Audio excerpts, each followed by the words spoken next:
everybody. Welcome to the Macaw Podcast universe. My name's Micah. My name's Jordan Macaw. We are married. We've been married for over 3 years now. Isn't that right? Yeah. And we're going to get married. We're going to stay You're married. gonna get married again for at least on a ship. Another 3. Married by a pirate. Well, not just at least. That sounds bad. You said at least what? I said at least another 3. But what I meant is we are married. And I just wanted to hit that hard, I guess. This is a movie where the main characters get married. Yes. So because fans chose the Pirates of the Caribbean, here we are. We're on the 3rd episode of the Pirates of the Caribbean, covering Pirates of the Caribbean at World's End. Not to be confused with a previously covered movie on World's End. Yes. Sorry. The previously covered movie on our podcast. I always get the titles mixed up, but I think I have it locked in now. Mm-hmm. I have to kind of front load this episode because I have to explain a few things. So I saw this movie when it came out in theaters. I was excited to see it. I think I saw it with Matthew Weekly and Shane O'Hara. I think. Okay. I'm pretty sure Shane was there. But saw the movie, hated it at the White City Theater. I think somewhere along the lines of, I think it was so long, and especially when Calypso turns into all the crabs, I thought this is Jumping the shark moment. Yes, this is a jumping into a barrel with dwarves moment. Mm-hmm. Like, this is just so bad, and I hate it. And since then, if my memory serves me, I have never seen the movie all the way through until when we watched it. No way. Yes. Wow. So, and I was going, man, I hate it. And I think I was in middle school, so, you're starting to have a little bit more... A chip on your shoulder, I would say. Yeah. Not quite to the high school chip, but still. Yeah, it's a little chip. Little chippy. And so I didn't like the movie, and my sister liked the Pirates of the Caribbean movie, so I would always, rail into her on these movies. Like a young brother would. Yes, and I had to do this because Rebecca, being one of our biggest fans, I think she deserves this moment that I'm going to say. So, in addition to that, there was this great sketch on The Simpsons where Bart drives a baler, and he drives over some hay, and it turns into a bale. He gets into 4-H on an episode. He drives over some water, and they turn into cubed waters. He drives over some clothes, and they turn into folded clothes, and then he drives over poop, and it turns into the Pirates of the Caribbean 3 DVD. That's funny. And so, very funny, and my dad him and I would always joke about that. So, there was that. Then, on the Seance tour, which would have been 5 years ago this month, which is insane and hurts my brain to think about. Yeah. We were in Jimmy's parents' basement, and they had a nice entertainment system, and we were there for a weekend, and we didn't have any shows, and I thought, let's watch Pirates 3. You suggested this long of a movie to watch to make fun of? Yes. So That's it was ridiculous. Andrew, Sean, Grayson, and I, and we all thought, yeah, it'd be fun because we can just sit there, laugh, and make fun of the movie. And I don't even think we got past the scene in Singapore. We were like, oh, this is so dumb. Oh, yeah. It's so you dumb. got maybe through 15 minutes? Yeah, and we just thought, oh, this is stupid. And we were like, it's not even bad enough to... I think I was leading the charge. I shouldn't take down the other guys with me. But I think I was kind of like, it's not even bad enough to make fun of. That's how much it sucks. This isn't even The Room. Oh, brother. So I'm saying all this stuff, and I'm just like, oh, I hate it. And finding out that at the time, it was the most expensive movie ever made by a long shot. Yeah. I just thought to myself, if you're going to put this much money into a movie, it should not be this bad. So I judged it on a curve, and I proclaimed this to be the worst movie ever made. That was what I said. I said there are movies with less quality, but if those movies had been given $330 million, maybe they wouldn't be so bad. What? Okay, well, I guess I'll let you finish. No, go ahead. What is your least favorite movie that you've ever seen now? Suicide Squad, definitely. Okay. Well, actually, I think there's something recent. I feel like this year I watched something that made me so mad. Well, no, not that one. That still has some artistic stuff. And we're not going to say the name of that movie. No, we're not. I don't want to have that conversation. No, there's something else, but I'm curious That whenever came out this year? I don't know. I just feel like there was something I watched this year, not that came out this year, that I really, really despised. But I'm kind of excited to watch Suicide Squad, and I'll do what I did here, and I will give it a fresh look, even though I know that I hate that movie. Yeah. So we're getting ready to do this podcast. Oh, Happy Feet. Oh yeah, well, that's more interesting than it is bad. That movie is just weird, folks. If you've not seen Happy Feet, there are penguins, and they. You don't need to just tell them what the movie's about. Most people know. Well, I just wanted to say that they have different accents depending on where they're at, and it's very confusing because I don't like to get caught in these kinds of questions, but it really makes you question the Cars dilemma. Yeah, why do penguins have different accents, and why are they so similar to our accents and all of these things? And also, why would you choose a movie, an animated movie about one of the stiffest animals in existence? Anyway, I digress. So we sit down to watch this movie, and as I promise you, viewer, I try every time we watch a movie for this podcast, I want to give it a fresh view. If it's a movie I didn't like, I want to give it the old college try. Were you excited going into it because we have liked the first two? I was excited. Yeah. I was thinking, I feel like I'm going to like this movie this time around because I'm thinking about the things I didn't like, and I'm thinking, I might like that now.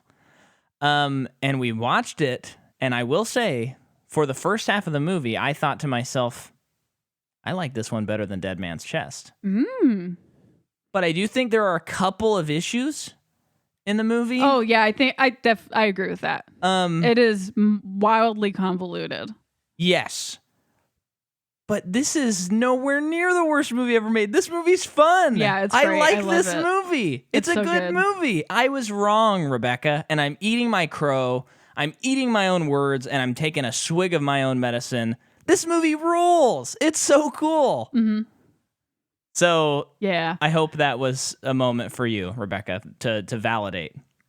I hope so too. Please, your turn. I'm sure I saw it in theaters, and I'm sure I was so excited to see it. And I've always liked this movie. Yeah, it's always been really good. I do remember feeling the scene when she does turn into crabs, thinking, "Huh?" Yeah, but I think because this movie is pretty hard to follow, that's more of why I didn't think it was great. Because I just didn't know why. I think, and maybe middle schoolers, please call in. I feel like for a middle school person, this is a little heady. It's interesting because this is only the third movie. There's like a couple years to a year in between each one so far. Yeah, all three, which means, probably your general audience isn't that much older. Yeah. And you're still overall making an action adventure, which most people who view that are families. Yeah. So it is pretty nuts. Well, it goes from like Curse of the Black Pearl is probably the easiest. Yes. But on rewatch, I was like, this is convoluted. I know this movie well enough and follow it enough because I've seen it 20 times. Not because I just immediately saw it as a kid and thought, oh yeah, I understand all the plot points. I think the part where it gets confusing is the history. Yeah. And then knowing that like Britain occupied a lot of tropical places for trading. Yeah. And if you don't really if you're not very familiar with it, I mean, when I was a kid, I didn't question why British people were on an island with tropical trees. Right. I just thought it was like, yeah, it was a good movie. There's pirates in it. But in watching even Black Pearl this time, it's been a long time. It's like, okay, so what's the significance of all of these things? Like, why did they choose here and at this time in this thing? But yeah, and I think each movie gets a little bit harder to understand of this trilogy, and I don't think that's a bad thing. I think it's cool, actually. Yeah. I like that they kind of progressively get crazier and more folklore. And I think that this movie falls into that goal and that pattern of like they could have done a slam dunk pretty easy sequel where they didn't try to do anything all that new, and it would have made probably the same amount of money and it would have been a lot easier to digest. But the two writers of this movie, they really wanted to make an interesting trilogy, and they really just went balls to the walls. And I think they did a good job. I think so too. And I think this is a trilogy. We talked about this when we were watching it, where the more you watch it, the more you go, oh yeah, that's why Will Turner's doing this thing, and that explains this. I always forget it every time I watch it, but now I get that. Yes. Okay, and then when you watch it again, you go, and that's why Jack did that. There's some rewatchability in these. Yeah, definitely. And that's always like a bonus if you can get that. Yeah, so, man, it's a cool movie. Let's talk about the production of this movie, okay? So it is again directed by Gore Verbinski. So this will be the last one directed by Gore Verbinski. So depending on how the next movies go, it might be like, just watch the first three. It's a cohesive vision. Writers are Ted Elliott and Terry Rossio. We know that. Music, Hans Zimmer. We know that. Cinematography, Darius Wolski. I still don't know how to pronounce his name. We know that. Shared production from the previous movie. The movie comes out May, I wrote 35th. 31st? I mean, if that's a Friday in that year. It came out May 2007. Cool. And this movie, so there's different numbers. On Wikipedia and Box Office Mojo, it says that the budget is $300 million, making it the most expensive movie ever made. Okay. At the time. And then Business Insider broke it down, and they said that Dead Man's Chest was $263.7 million, and At World's End was $339.5 million budget. Jeez.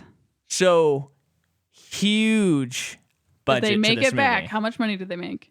Well, I just wanted to and point out that the last episode we talked about the budget. They do have separate listed budgets. So we have a total of around around $600 million for both of these movies to be made. Yeah. Box office wise, the movie does amazing. Domestically, it makes $309 million. A little bit under the budget, but that's a big budget. Worldwide, it makes $960.9 million. Right on. Almost breaks the $1 billion barrier. Mm-hmm. The last movie did, right? I don't think so. No, the last Pirates movie that came out did not do well. No, 2. No, it did not break $1 billion. No. I think that the last one that was released broke $1 billion. I don't know. I only know of one person that's seen it that I know personally. Everyone else skipped out on that movie.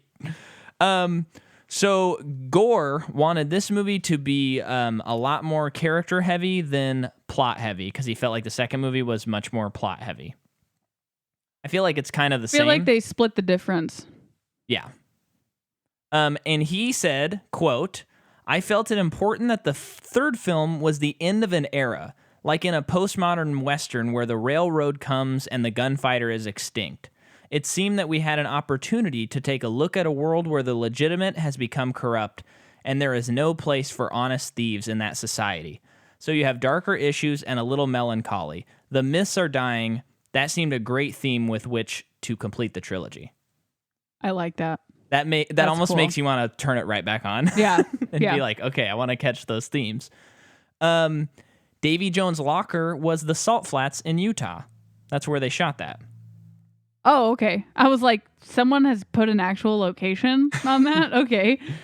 The first cut of the this actually isn't that impressive when it's cut down, but the first cut of the movie was 3 hours. Okay. So they cut 15, 20 minutes from the movie.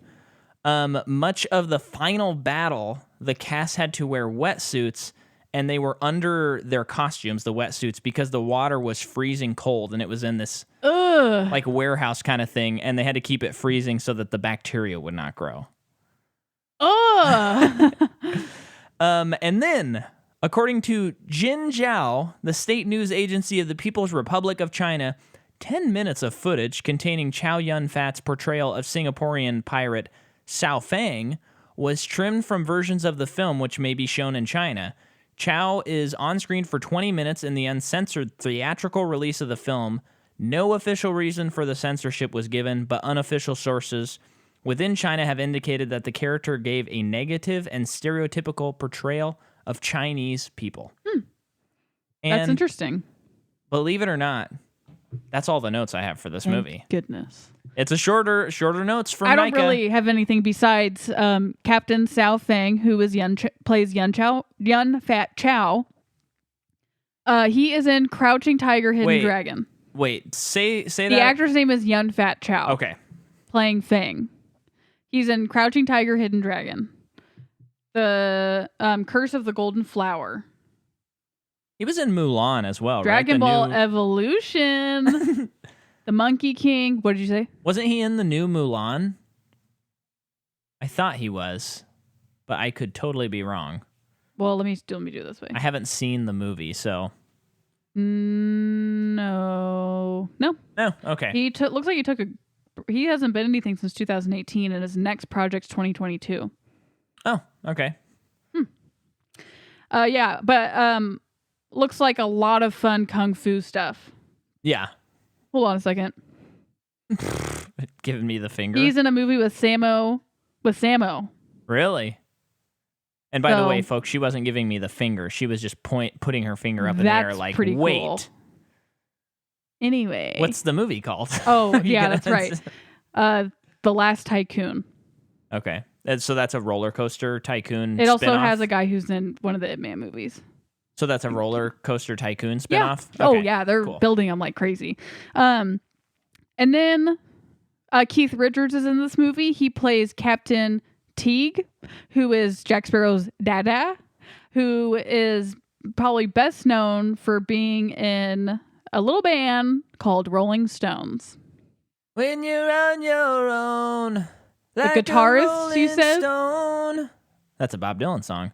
He is the guitarist, yeah. And you told me that they based his look, Sparrow's look, on him.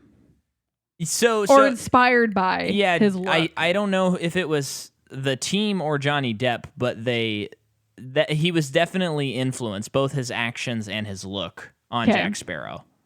I think he's the worst performance in the movie. Looks like he's in another one. Would you agree? I mean, he was on it for so little. I really don't have an opinion. He was fine. He was stone-faced. He kind of did what you needed the cameo person to do. There's just something, and I think we should. He's a writer on What We Do in the Shadows, the show.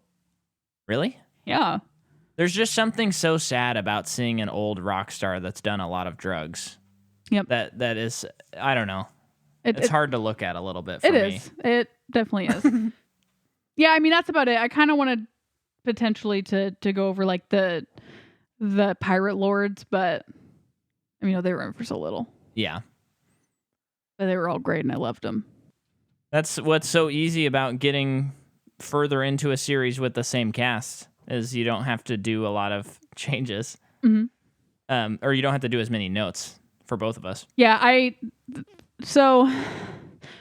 I think that the movie was a little hard to follow because of how many people are in the movie. Yes. Yes. And it does. I can see how, like, if you went and saw Dead Man's Chest, I think the year before, I think it came out. I can't remember for sure, though. If you saw that and then you waited and you hadn't seen it before you saw this movie, oh boy. Because it takes right off. I mean, the last movie ends on a cliffhanger. Yeah. So. But I think they do a pretty decent job of catching you up to speed without making it. Because there's such a tough balance when you have, especially a cliffhanger ending like that, of going, do we do that thing in sitcoms where you get back from the commercial and they go, so what was that thing we were talking about? Yeah. But then sometimes if you don't do a little refresher for the audience, you're just lost. Yeah. That's why, like in an Endgame, it's starting with Hawkeye, who we hadn't seen in Infinity War, started with him losing his family. If you hadn't watched the movie since the previous year, you'd be like, oh yeah, that was the thing. Yes. So if you can find moments like that, then it's a great way to catch the audience up. Yeah, I thought they did a pretty good job with this movie. Yeah. So it starts with a bunch of people being hanged. And it's kind of a montage of people being hanged. And it is it is Kinda very brutal. melancholy, like maybe Gore Verbinski would say. Yeah. But a law has been passed by Beckett in an effort to have more power over the East India Trading Company, or have its influence broader, of executing anyone who is associated with a pirate or is a pirate, even barely associated with a pirate. You're getting killed. And when this started, the scene, I was kind of like taken back to like, oh, I remember feeling like this is epic and crazy, because that kid gets up there and he starts singing and everyone starts singing. Like a pirate shanty. Yeah, pirate song, and Beckett's reaction is finally. And I because it had been so long, I was like, interesting. I wonder why that's his reaction. Yeah. And then we cut to Elizabeth in a boat, like on a river. Find out she's in Singapore. Cool, nice change of location. The set is very cool, very well lit. All of the costumes are really cool for the people in Singapore. I think her costumes the whole time are really cool. She wears a cool hat later in the movie. Yeah. That kind of has a spike on the top. Yeah. Very cool. Awesome. So it shows her also singing the song. Basically, I think, that shows that it's a unifying theme. Well, also it's traveled. Yes. Because where they're singing that song at the beginning of the movie is in the Caribbean. Yeah. And it's made its way to Singapore. Yes. So she meets up with Barbosa, who meets up with this other guy who takes him to a bathhouse, and we meet Fang, Captain Fang. Yes. Again, very cool set. Right away, I'm confused with what's going on. In a good way, I think. I think in a good way, too. I think you're supposed to be confused. Because the other pirates from the Black Pearl are underneath. And they're navigating in weird ways. And I think I've talked to this with Micah off mic a lot, but I definitely have a hard time following plots when I'm really enjoying something. Because like the best example I can give is pretty much any gangster movie. I don't know if I can tell you what happens in anyone, but I love them. Right. And I think it's because I am completely taken by the characters, because the characters are written so well that I don't really care what's going on with the plot. Sure. Yeah. And I kind of felt that with this movie. So it's not really something that I personally would dig a movie for. But when you're doing a podcast on it, I was like, I gotta pay attention. Yeah. So they're obviously, what is clear though is they're bartering with Fang for something. You find out at the map, and then you find out that he is Will. Uh-huh. You want to take over? Yeah. So he's got Will. Will shows up. Will's there. Will shows up. Yeah.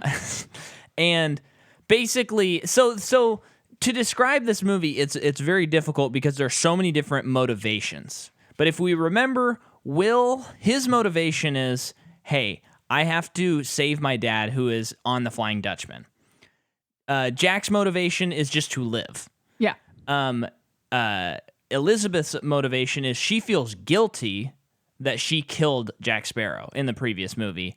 And she's been given an opportunity to get him back. Yes. And then Davy Jones, his stuff's a little murky in this movie for me. I know that he's just trying to get Jack back and, do bad guy stuff. But at least in the first act or two, it's clear that he is, because the last movie ended with East India Trading Company getting his heart. So for most of the movie, he is being controlled by Beckett. And we find out that Beckett is commanding him to kill all the pirates. Yeah. So that there's none left. And he has even more power for his trading company. So that's like essentially what's going on. And his motivation is to get out from under that. Yeah. And what's cool, and this is totally a different scene, but I love when writers can identify this. But remember, the Kraken, cool, crazy bad guy in the previous movie, he shows up in this movie. He's been killed off screen. Yeah. And I think that's... So I can't think of another example, but we should keep our eyes open as we're continuing to do this podcast, because I think if there was another Kraken fight, you've already had the emotional climax of what the Kraken character can bring to the story, which is Jack basically taking the fall and accepting his sins and repentance, basically. And so if you have another Kraken scene, there's potential for it to take back the emotional impact that was in the second movie. Oh, yeah. And so it's cool. I could see that being something if this movie came out today where people would go, how come we never got to see the Kraken get killed? That would have been so cool. Yeah. But sometimes you got to go with the emotion over the cool. So when you just see the Kraken shored up on the beach, you don't even find out specifically how it was killed. You just know it was killed. And that's all that you need to know. And I just think that's really good, like, intellectual writing. And I think it's more important to know that it's killed than how, because that's a moment in the movie. I had to read the synopsis to really get this.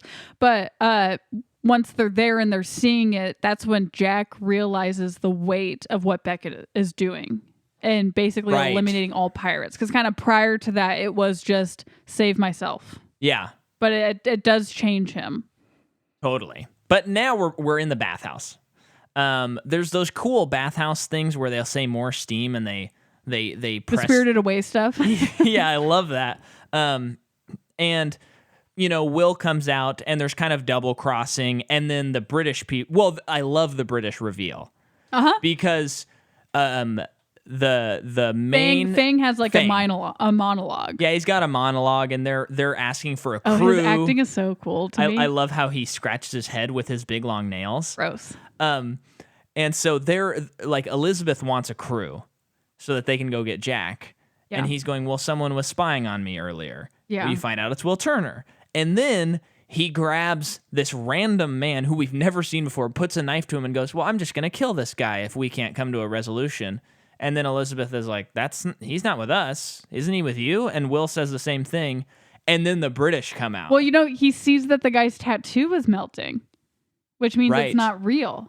Oh, that was Fang's giveaway to find out like something else is going on. Like they're about to frame me or something. Yeah. And then he was with the British who ambushed them.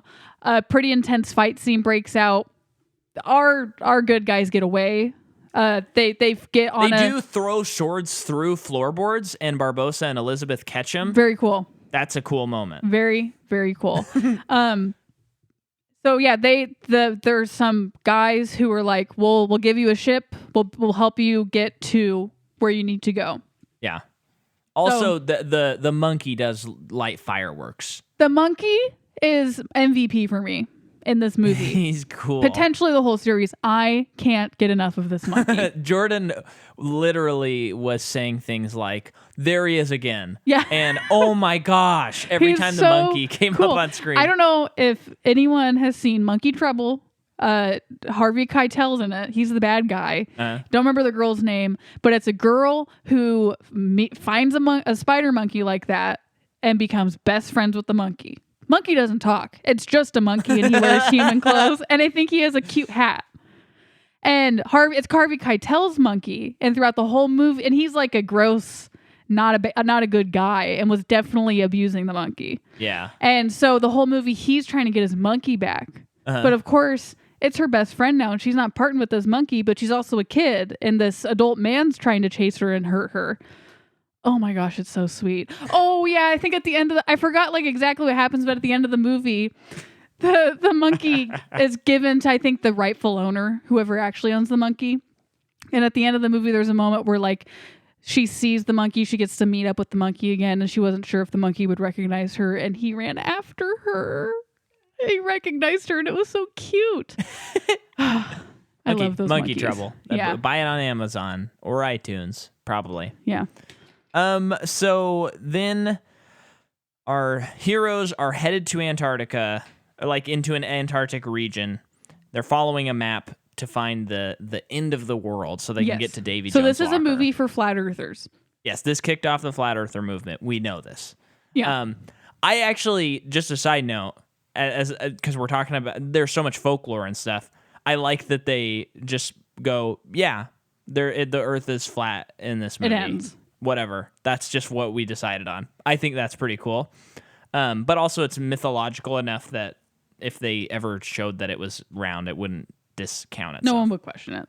But they have this cool map that you can move around, and there's kind of a puzzle that's saying something about... It can show you different legends and how to get there. Yeah. And basically, they are able to figure it out. Some really nice special effects shots and stuff like that. Love, like, there's a shot where they're going down the water at night, and all the stars are exactly reflected in the water. Very pretty. So artistic. That scene's really fun, too, because Barbosa is acting so nonchalant. And they're like, he doesn't even care, and we're lost right now. Yeah. And then they hear a waterfall, which they discover is where, like, they're about to go. But obviously, if they do go down there, they dead. They dead. And Barbosa's just kind of like laughing maniacally. Yeah. Like, you have no idea what you're in for. And he doesn't really either. But he's a pirate through and through. So he's just like, this is the legend and this is where we must go. Yeah. So he is also my MVP. I think aside from Jack Monkey, he is my favorite. I think he is my favorite performance in this movie.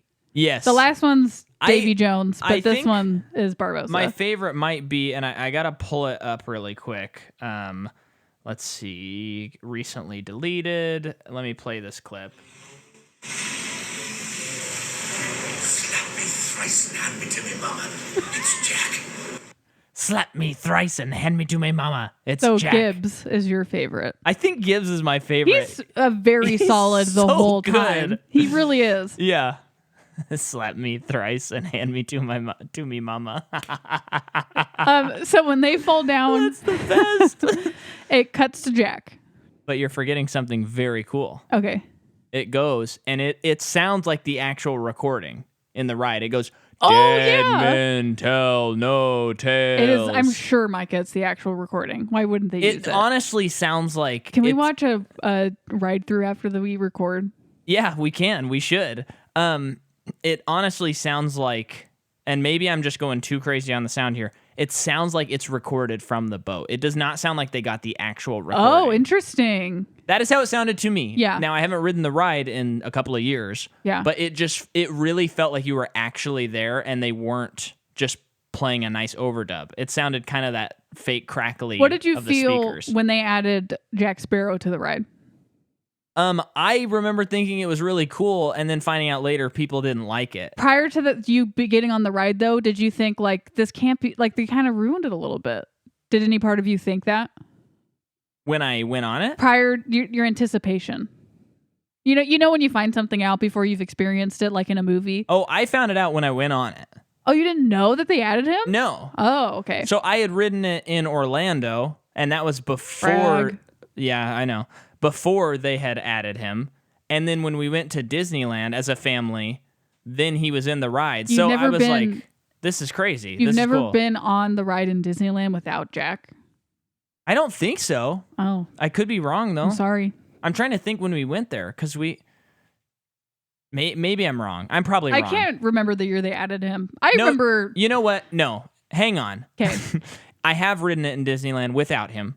Okay. But then when I went back with the Millers, that's when I saw him. And I thought it was cool. I liked it. I was like, shoot, does Johnny Depp come here every day? Yeah, and just be on the ride? Because the animatronics are nuts. When I went on the ride and saw Jack Sparrow, I did not like this series. I had shoved it off because of the reasons I said at the beginning, and I basically was like, I only like the first one and the rest is stupid.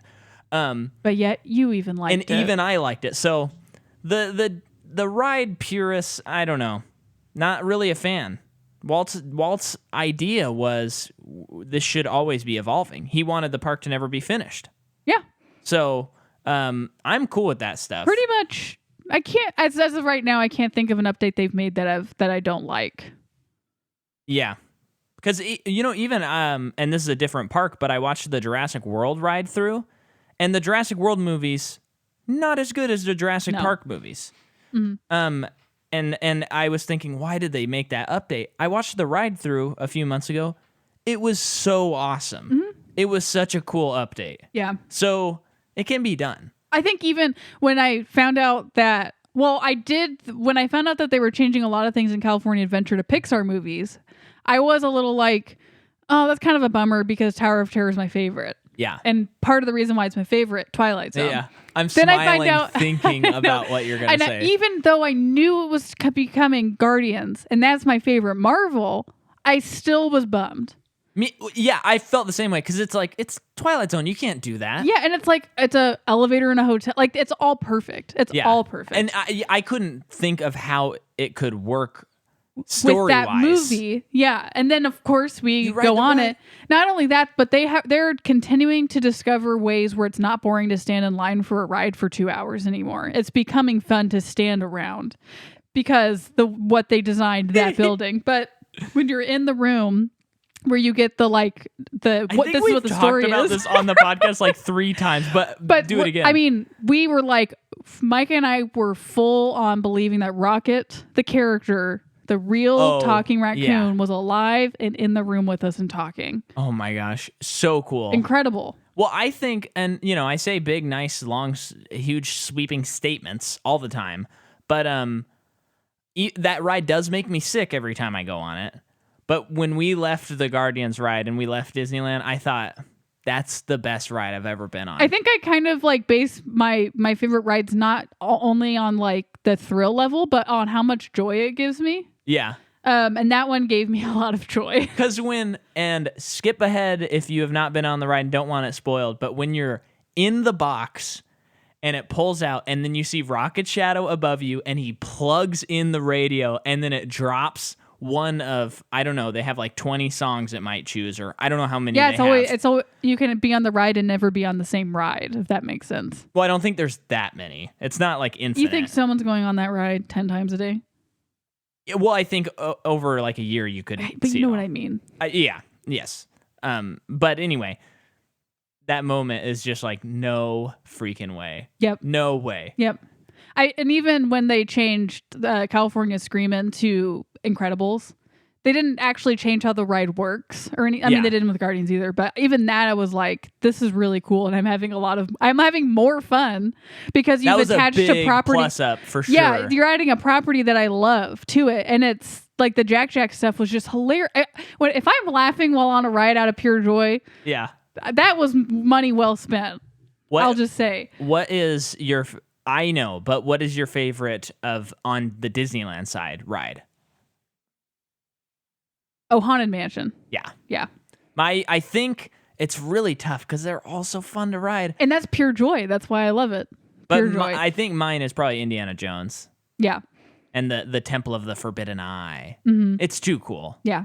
But if you have Disney Plus, watch the Imagineering documentary, and I don't remember what episode, but they go over when they started creating the Indiana Jones ride, and it was a ride like unlike anything that they've ever made before. It's so weird to see how it functions with the lights on. Yeah, and I think that's that's like maybe one of the first rides where while you're waiting in line, you can understand the story that they're weaving. Yeah. Because of depending on where you're standing in line. It's very interactive. We should probably talk about this movie, but though. we will. But it is tough to beat Pirates. That is like quintessential Disneyland. And you never have to wait that long in line. It always moves very fast because they put so many people in that boat. And the drop is really fun. You don't get that wet. And it's just a fun time. So, dead men tell no tales. Flash, cut to black when it says that. Then it's all white. Oh, you know what I just realized? That makes me sound like such an idiot. They had a drop. Yes. Like on the ride. Yeah. Well, you shouldn't have said that on mic. You can take it out, please. I'm not going to remember, and I'm not going to do it. So then it's white. We see a nose enter the frame and sniffing.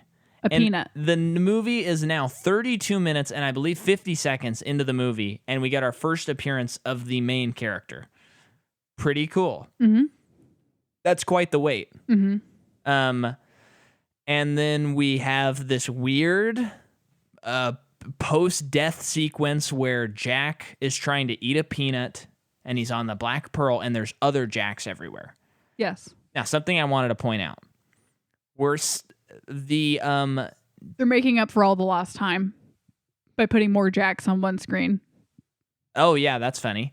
But something I wanted to point out was that the effects, did you notice the effects? Not the best. Aged. Yeah, with the duplication. With the doubles and with the small versions of him. Yes. The small versions of him and the hair kind of looked a little Tim and Eric-y. Yeah.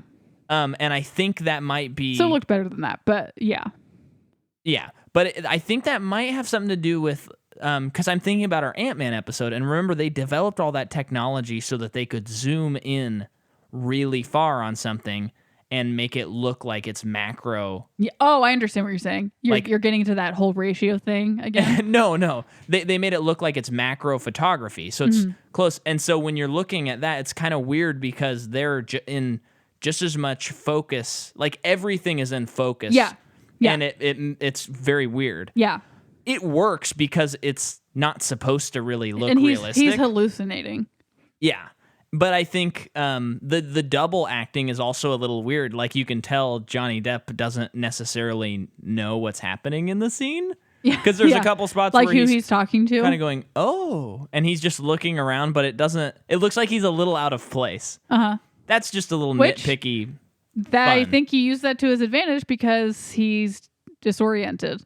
Like I think it does work at the end of the day. It's just Yes, I do. It's just aged. I just wanted to point that out because we dive deep, no. folks. Fascinating stuff. So he is talking to himself, going nutso, killing himself over a peanut, throws himself overboard, Yeah.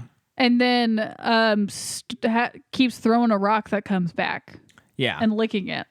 And then he's trying to pull the ship through the salt, and then eventually the ship starts moving.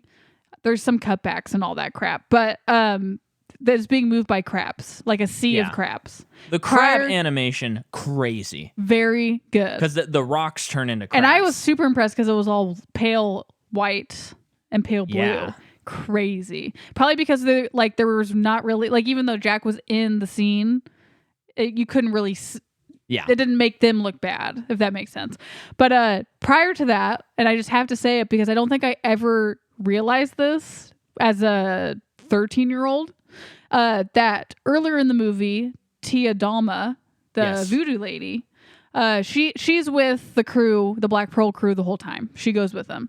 She is holding a crab at one point. Yeah. And her Foreshadowing.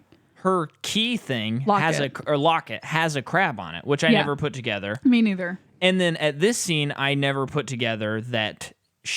I think the implication is she is bringing the ship and Jack to them She is. because she controls the crabs because she is the crabs. Yes. And see, when I first saw it, when she explodes into crabs, I thought this is the stupidest thing I've ever seen in my life.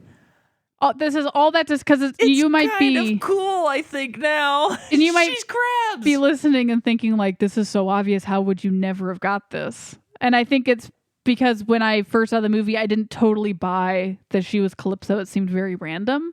And Yeah. it seemed like, oh, finally, I guess her character shows purpose. Well, and I also have never seen the movie a second time all the way through, so Yeah. that's probably why I didn't pick up on it. I think from my memory, her character just felt like they could have cut her out. Yeah. I obviously plot point no, and then also she's great, and they do use her. I did not buy into her the first time around, and now I do. Yeah, I do think my issues with the movie do lie with her and Davy, though. like it's a little too much. But we're gonna get there. Yeah, So she brings him back. Jack's very confused, and then they're sailing off. And this is when we start talking about the mythology between Davy Jones and Calypso. Calypso. So, can you break that down? Sure. So Calypso is the goddess of the sea. She is basically the ocean. Mm-hmm. And her and Davy Jones fell in love. And we found out in the last movie that a woman broke Davy Jones' heart, and that's why he removed it from his body and became terrible. Yeah. In this movie, that's further explained. As they are learning about like getting this exposition, they're also seeing bodies float in the water, and then they see people in boats floating, and that's when Elizabeth finds out that her dad is dead. Yeah. So we also learn in this moment that Calypso gave the job to Davy Jones that he is supposed to help people pass on into the afterlife. But he has been neglecting his job because she betrayed him. And that's why he looks like a octopus. That's why he's a monster. Yeah. Because he's not been doing his job. So which means these people have been floating aimlessly like lost souls. Yeah. Love that crap. So cool. Yeah. And great reveal that her dad died. Such a cool reveal. Yeah. I think that stuff is cool, and I do like the mythology. Maybe I just am not smart enough to catch it or something, but I feel like the movie doesn't. It feels like there's a shorter way to get from A to B than the way they describe their whole relationship. Yeah. I feel like there's a bridge. Well, where I get confused, It's confusing. Even talking about it, I'm like, did they really say it like that in the movie? You know? Well, the reason I get confused, because they also say this in this part, is that she was put the pirate lords, which is the whole reason they had to save Jack, because he's a pirate lord. But the pirate lords all decided to trap her in a human form so that she can't like wreak havoc on ships anymore, because she's the sea. Yeah. So I'm just assuming she caused a lot of storms. Yeah. And Davy Jones like persuaded the pirate lords to do this to punish her for betraying him. And that confuses me, because Davy Jones is ultimately a man. One day he was born into this world as a human. Yeah. And became Davy Jones for all the reasons we outlined. At what point did he fall in love with the ocean? Like, how does he fall into a romantic relationship with a goddess? Like, can she choose to become human? Does that make sense? Yeah, like, yeah. how could she betray? Because she betrays him because she is the person who allows him to go onto land every 10 years. Once every 10 years. Yeah. That's like her rules. And the one time he goes to find her, she is not there to meet him. And Yeah. that's why she betrayed him. All this stuff. And it's like, but wait. So She's a person? But I thought they made her a person. did they say in the movie that was her betrayal? I'm assuming because that's what Davy Jones says to her. Because I did not catch that. I never caught the betrayal. Because remember when she's in the brig and he comes down there? Yeah. And he's like, how come you weren't there? After 10 years, I finally get to go see you. And how come you weren't there? And her answer was, that's just me. That's like, I'm assuming that's I'm her like saying, free. I'm a drifter, you know? Yeah. Which was, I guess that is very unsatisfying to me as a viewer. I agree. Yeah. Because I think it's like, I think he kind of has motivation to be bad. Yeah. Yeah. But I don't think, like, if she had a good reason for not going, or even not a good reason, but a very distinct reason, I think that would make a lot more sense to me. And the only reason I think that's the reason is because this movie's so convoluted. Why would they make those two things separate? Like him, like that whole thing. That's why I think that's the betrayal moment. Yeah. Well, and we did refresh ourselves with the plot summary, and it did say that. Okay. Because that's how I understood it for the first time. Okay. But I will say, though, poetically, it makes the ending of the movie kind of interesting. Definitely. Because when Orlando Bloom is Davy Jones, she has to come to that spot every 10 years to meet him. And we have an issue. Well, I have a little bit of an issue with that, but we'll get there when we get there. But it is poetically kind of cool that he really does become Davy Jones. Yeah. Instead of a kind of a take back thing. And he, he is Davy Jones. Yeah. And there's the potential for something bad to happen to him. Definitely. Like that. Definitely. Yeah, that's definitely it's all very interesting. I almost feel like because I think that there's just one too many things going on in the movie. Yeah. And because I really like that, I would get rid of the whole Beckett thing. But I feel like that's the only thing grounding the movie. And I love all the Beckett stuff. That's the problem. And it's totally interesting. Yeah. But that's probably the stuff I understand the least. So. Yeah. You know what I would get rid of? What? The 9 Pirate Lords. Oh, sure. Yeah. I think they look cool. Yeah. But the scene is, the set's awesome. The set's awesome. The scene is really long, I will say. The scene's long and it's confusing. Yeah. Because there's things like the whole movie they're talking about, we have the 9 pieces of the 8. That's never really explained. And then when it is, they're like, oh, it's just whatever's in someone's pocket at the time. Uh-huh. And I go, huh? How is that the specific? That it's was like their confusing. Totem. It's their totem. Yeah, I don't get, but it makes me question. We have Aztec's gold, like it's explained. Cortez's gold, But it's like we have the 8 of the 9, and there's not really an explanation for what that is or how it came about. They do say in that scene though that pirates really suck at naming things. That is true. So maybe that is true. They cover all their bases. But it's just I wish there. I mean, it doesn't really bother me actually, but I would if I was trying to make the movie perfect. I think I would scrap the 9 pirate lords, or maybe even make it like 2 pirate lords or something like that. And yeah, well, I think you'd have to make a couple of adjustments. 9 people. Yeah. So I think the fun part is they're getting people from different oceans, like from different continents, because all 9 oceans. But you know what I mean? Yeah, like they have I think like Jamaican or no African. I think that guy's African. Yeah. And then you have Indian. I think there's a guy who represents like the Middle East, which is really cool. And then I'm assuming Fang is Singapore. So just like Asian, East seas. Asian. Yeah. And then the other woman, probably the other side of Asia. And then you have a French guy. Yeah.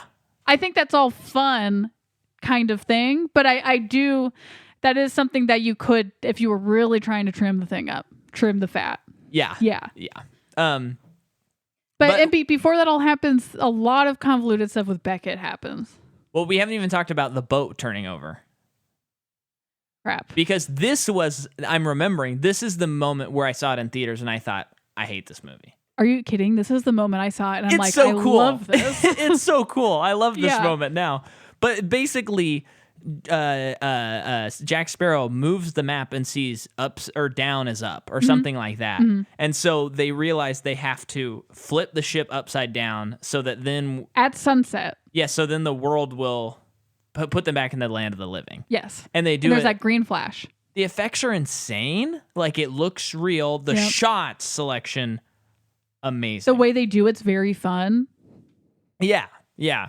I like all of that stuff. So I just wanted to make sure we say that. And one thing that was interesting is Jack, I think there's a little commentary on how convoluted the movie is. I don't know if you caught this, but Jack is looking at the puzzle and the riddle. Yeah. And he says, this is maddeningly unhelpful. Yeah. And I think that's a little bit describes some of the movie of a jab at themselves. Yeah. You know, so definitely. Anyway. So when they get back to the living, a lot of people still have different motives for things. Yeah. It's still pretty much the same from what we said earlier. But eventually Beckett shows up, I think, or they get Jack. Oh no, Fang like ambushes them. And Fang is like double crossing, is like on Beckett's side, hoping that he'll be saved from Davy Jones. This movie's got more twists than Ocean's 11. Yay.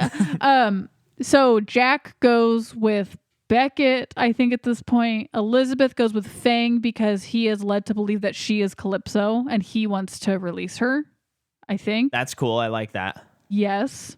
Could be a pretty easy cut, though.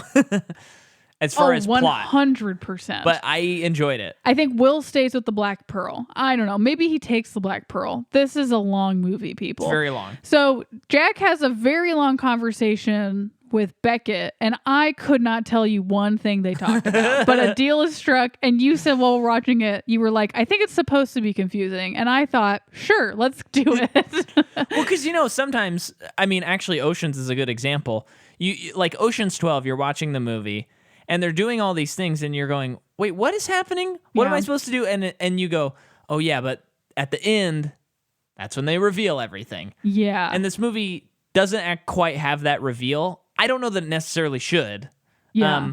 I have to say, because movies like this, with this convoluted of plots, are not really made that much anymore, it was kind of fun to treat it like a puzzle box and go, yep.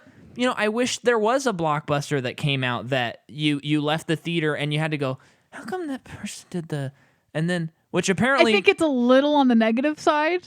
Yeah. For how convoluted it is, but I do agree that it is fun that they're like, you have to pay attention. Well, and you know what, by now we'll know if Tenet was the blockbuster this year that was the convoluted crazy movie that was hard to figure out. Yep. Definitely. I hope anyway, if I get it for Christmas or my birthday. Okay. So. Yes, we've talked about the Singapore. Talk about Elizabeth with Fang. So yes, they have kind of some interesting stuff where he's Also thinking so confused in this scene. he's thinking she's Calypso, and then she's basically like she plays into it. Then they're attacked by Beckett, and when they're attacked, Fang gets killed, and before he's killed, he gives her one of the 8 pieces of the 9, or the 9 pieces of the 8, and hands it to her, and she is now the captain of the ship. I think that plot point is cool, and I like that Elizabeth, toward the end, like she becomes the pirate lord and stuff. And I love everything they do with her character. It's cool. It's cool because I think a lot of movies, we've seen it before, especially once they get further down the pipeline, they just throw away the female characters. And she's got a lot to do in this movie. Oh, yeah. And I really think it's cool that she becomes the pirate lord. Especially because in my mind, when I saw Curse of the Black Pearl, I'm thinking, yes, Will Turner's a pirate, and he came from pirates. And then she kind of becomes like more of a pirate than him. Cool. Yep. I mean, even though the guilt nearly killed her, she killed Jack. Yeah. That's a very pirate thing that she did. Yeah, so I like that a lot. Right. And she's got a great performance in all 3 of these movies. Yeah, she's really good. And you know what another thing is that we haven't said is that how insane is it? Orlando Bloom around the same time was in 2 of the most epic fantasy series trilogies ever. One can almost wonder how he didn't get in Star Wars. Yeah, that seems like an oversight, really. Yeah. I will say I think he is the weakest link acting wise, but we all kind of know that Orlando's not the best. Yes, but I disagree. Okay.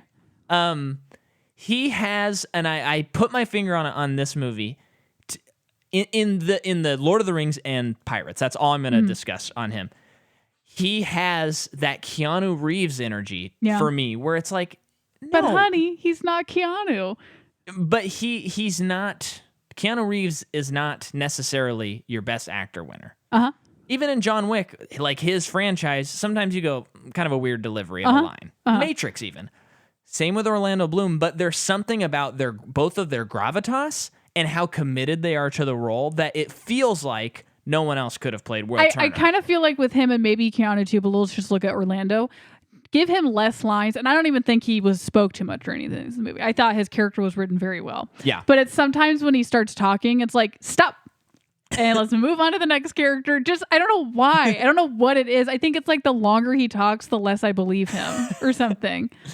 Well, in this movie, I thought he just really knocks it out of the park in these movies. He does a good job, definitely. I think he does incredible. And I think it's kind of, I think if anyone else did it and you could compare the 2, I think they wouldn't be as good. Okay. I will agree with that. It's the Keanu effect. I think that this movie's cast is so crazy that it's like he is the weakest link, but I'm not saying he did a bad job. Yeah. Well, he's no my guy. Tom? I can't remember his name. The Gibbs? Yeah, Gibbs. Okay. Gibbs. Slap me thrice and hand me to me mama. So can we speed through and get to the Pirate Lords? Because a lot of business happens. We're not a thesaurus. This isn't Spark Notes. Will shows up. Will gets captured by Beckett, and he like parlays with Davy and Beckett, and we learn a little bit more backstory about Davy Jones and Calypso. Yeah, and Will's being very smug, like I have the upper hand in this negotiation, and I don't remember what happens. Yeah, it's a little confusing still. You saying a gangster movie is such a good analogy because it is, look at Casino, look at Goodfellas, and you go, can you sit there from your memory and go, yeah, this character does this one does this, and they were selling those drugs because of this reason after you finish the movie? Yeah. Not necessarily. Yeah. Once you've seen it 30 times, you can parse a lot of that out. I think it's most important to just know what they want. Yeah. Whatever the motivation is, if that's clear, you're good. Yeah. And I would say for the majority of this movie, they make it out so of the park. clear. Yeah. So Pirate Lords, they're all there. The British are going to attack them. They vote on a pirate king, which they've never been able to do because Jack Sparrow. Because they all vote for themselves. Yes, and Jack Sparrow votes for Miss Swan. And So she becomes the Pirate King, and she says, we're going to fight these British people. We're going to do it. And we're going to free Calypso. And they're all going, no, we can't free Calypso. What are you talking about? We're the ones who bound her. Mm-hmm. This is not good. Mm-hmm. I don't like this. Not a good look. Keith Richards shows up, and he plays a guitar. It's yeah, I mean, did you think he wasn't? it's like, it's one of those things where I feel like if the movie came out now, it would be a really big eye roll moment. But it's a little bit before that for me in time period, so I'm like, okay, it's okay that he's in this movie. Yeah, I think he's totally fine. You know Whatever. what I mean, though? Apparently he's in another one though, and that's when it's gonna get problematic, I think. Yeah. I've seen a still. Okay. So I mean, he probably looks exactly the same. Well, it's more just wrinkles. they're both on a boat. Johnny Depp and him Okay. on a boat. Can't they're imagine on a this boat. guy. I can't imagine this guy doing an action sequence. I hope there is one. Man, it's gonna. And I'm not then looking I forward hope to it. I hope Mick Jagger shows up and goes, everybody cool out. Okay. So yeah, they're gonna fight. So they get out there, the whole British Armada, just like 100 boats are out there ready to fight. Again, cinematography in this movie, awesome. It's a beautiful movie. It is. And they release Calypso. So they put all of the pieces in a bowl, and they need to bring flames to it, and then they need to whisper like a lover. Well, they need to say like a lover, like, Calypso, I release you. Barbossa yells this from the heavens. Doesn't work. And I love how, I don't know the character's name, but Mackenzie Cook, the Dwight of the UK office, he whispers it softly into her ear. And it's like, dang, and that's how you do it. There's something cool. There's something so I can't put my finger on it, but I felt like that was almost like the emotional crux of the series for me. I love that he did it. There was something so special about him doing it. Like very, very subtly, like so subtly you forget to mention it. But between the last movie and this movie, they have continued to develop his character as someone who is becoming much more aware of his humanity and aware of a soul, because it's like he's got a second chance at having one. So he's like much more in touch with himself as a person. Yeah. So it's like he would understand that because he's like on this spiritual journey to discover himself. He rules. I kind of hope that him and the other guy are not in the rest of the movies. Yeah. Because I feel like their journey is complete. Right. And they met two new best buds, and they need to be sailing on their own adventures. Yeah. Oh man. Yeah. That's not a bad idea. Gore. They're like the hobbits. Answer my emails, Gore. In this movie, just having fun. Yeah. So they free Calypso. She bursts into flags. Crabs. Very weird that I said that. I remember thinking this was the stupidest thing in the world. Now I watch it and I'm like, this makes sense, and dare I say is really cool. And it makes sense that she grows big because she's the ocean. That's what I thought.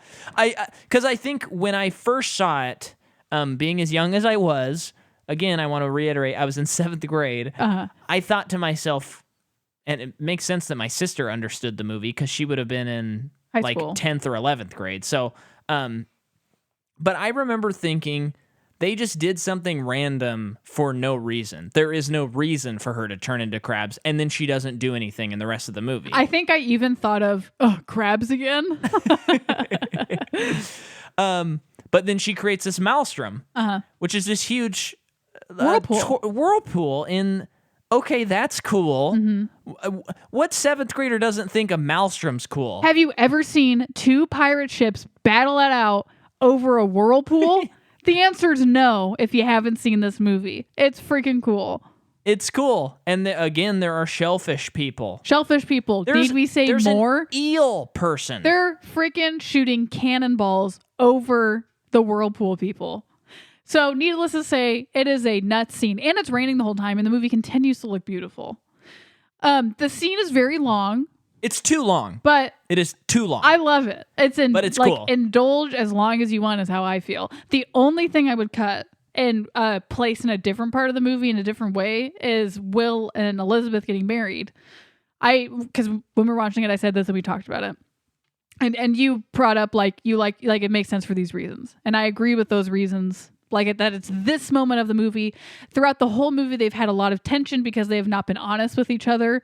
And by this point, all of those things have been come to light. and they've basically hashed it out and they have forgiven each other. Yeah. So now they do get married. I get it, but you could have easily shaved off some time. And Yes.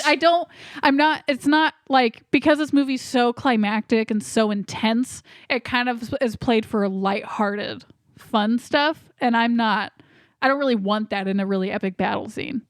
Well, what's cool is, or what's something to remind yourself when watching it, though, is at the time, this is pretty an insane sequence that we've never seen anything like it. Very true. Besides the previous movies. And it's been leading up to them getting married. Yeah. And I'm sorry, I'm talking about the whole action sequence because it's so long. And I think when you look back on it, you think, 2007 this comes out. We've had 13 years of action movies and we've seen this sort of thing, even not this exact thing. So we go, just cut it up. I've seen special effects before. But at the time, it makes sense that you'd be indulgent. Mm-hmm. It's because that's what they have. They can do that. So all of that is wild. At some point, Beckett's ship blows up. Oh, you need to talk about Will getting stabbed by Davy Jones, because that happens well before. That's right. Yeah. And we actually never talked about how Jack Davenport gets killed on Davy Jones' Norrington, locker. he is in the movie, yes, and he gets killed by Bootstrap Bill. Yeah, which was sad. But Which we also didn't say that there's a really good Stellan Skarsgård scene in the brig with Elizabeth. Oh, yeah. Pretty heavy. And there's also that scene with Jack where he has the visions and he takes his brain out and licks it. Mm-hmm. And he remembers leverage from the first movie and how to get out using leverage. Love that. That's cool. But yeah, Bootstrap Bill kills Norrington. At this moment in the story, Will, in this last movie, Will leaves the Dutchman and says, "I'll be back for you," to his dad. Of course, his dad's probably like, "There's no way he would ever come back for me." And at this point, his service to the Dutchman is for eternity. So at this point, he is now he's becoming part of the ship, like we saw that other guy in the last movie. Yeah. So he's Love essentially just giving up. Therefore, he's kind of losing his mind. And that's what that moment with Elizabeth is like, pretty sad. Yeah. So, okay, go back to when Davy Jones is fighting Will. Fighting Will, he eventually stabs him. And then Jack Sparrow has Davy Jones' heart. And then he, instead of taking eternal life himself, which is what he wanted. Great character growth. He's doing like one of his maybe only selfless things in the series so far, because there's always a motive behind it beyond that. He gets Will Turner to stab the heart so that he will become Davy Jones' locker and live. Yes. And we see Davy Jones dies. Yeah. How does he die? What happens to him? Doesn't he, I was going to say disintegrate, but I don't think he does. Doesn't he just kind of keel over? That doesn't seem right. I'm assuming would he lose his octopusness? His octopusness.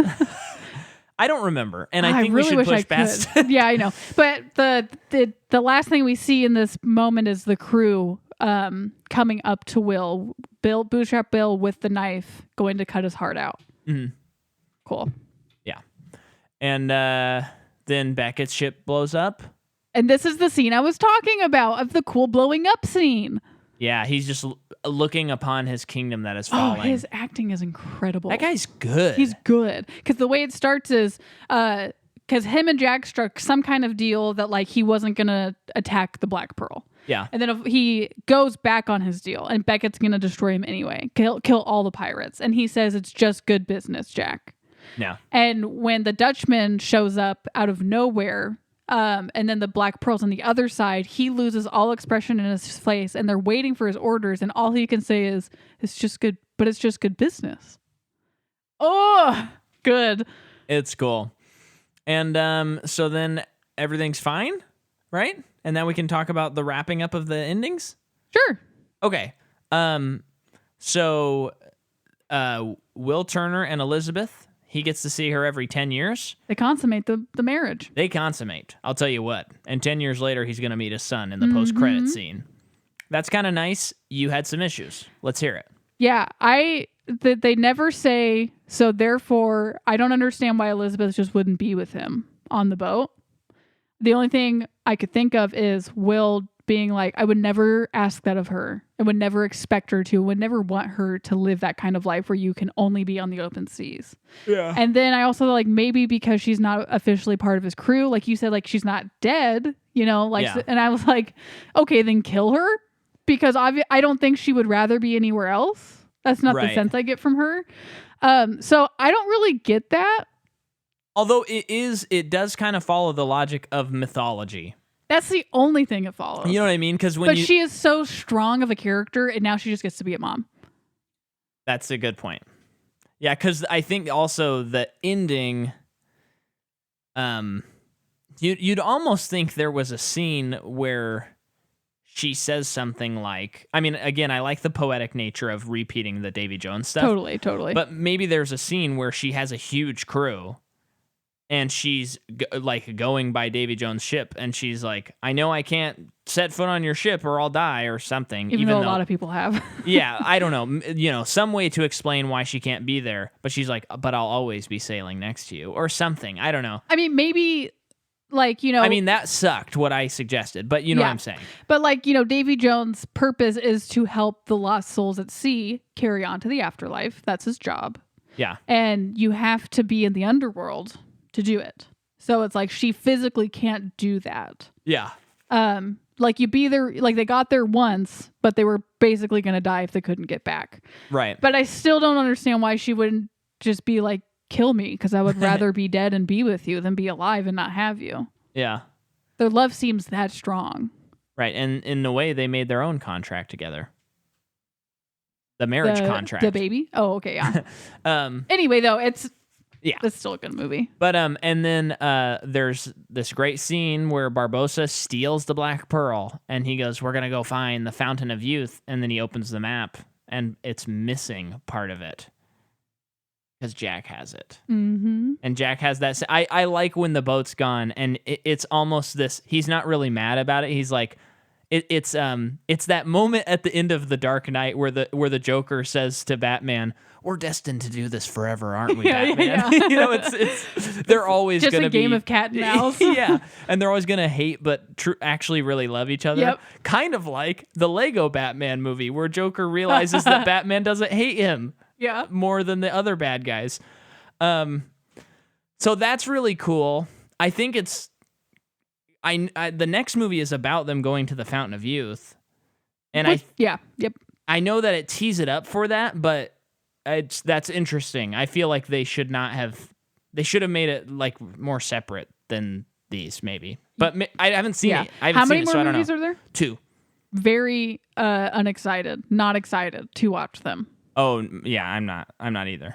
Well, and one thing I do want to talk about before we go is I gotta look up Johnny Depp's filmography, but I think this is maybe when people start getting a little tired of Johnny Depp. On the third movie or after the third movie? Well, I think, so this year he's in At World's End and The Demon Barber of Fleet Street. Good year for him. Then he's in Public Enemies and The Imaginarium of Dr. Parnassus. And then in 2010, he's in Alice in Wonderland and The Tourist. And those are 2 different movies. Yeah. Okay.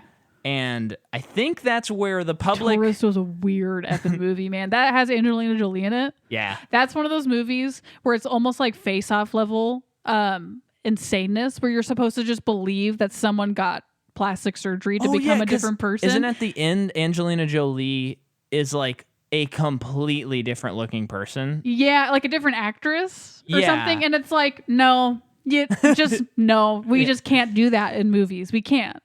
Yeah, that was not a good movie.